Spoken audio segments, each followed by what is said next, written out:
everybody, I wanted to show you what I've been using to clean my stove. Costs pennies and is so easy to make.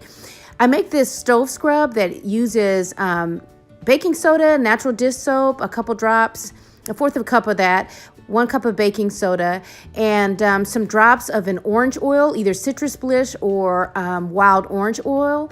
I put that in a container, mix it, and let it sit for an hour, and then squeeze it. I use that squeeze bottle, but it's recommended that you use glass, such as the ball jar that's pictured to the left. Put it in there, stir it up, and let it sit for an hour, and then it's ready to go. So the reason why I choose squeeze bottles is, around this house with so many kids, I just get worried about broken glass. So these are the best cleaning towels ever. If you don't want to invest in NORWEX, they're called E-cloth. You can get them in the link in my description. They come from Amazon. This one is for a stove cleaner, and it has an abrasive side to it. So I just squeeze a little bit of that stove scrub out there and scrub it down.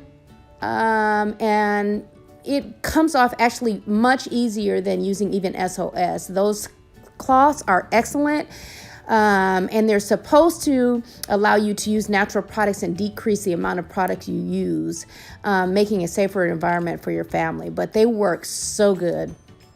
So the next thing I do is just rinse it off, get a little extra water in it, and then come back and use the non-abrasive side to wipe it off and get any residue of the cleaner on there off. Takes a few go rounds of it, but it's not a lot of elbow grease at all. And then I come back to buff it, because it is stainless steel, and use that is their window cloth.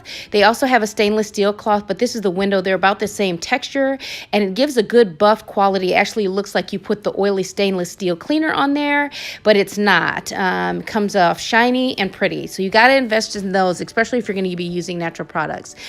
So like, share, and subscribe.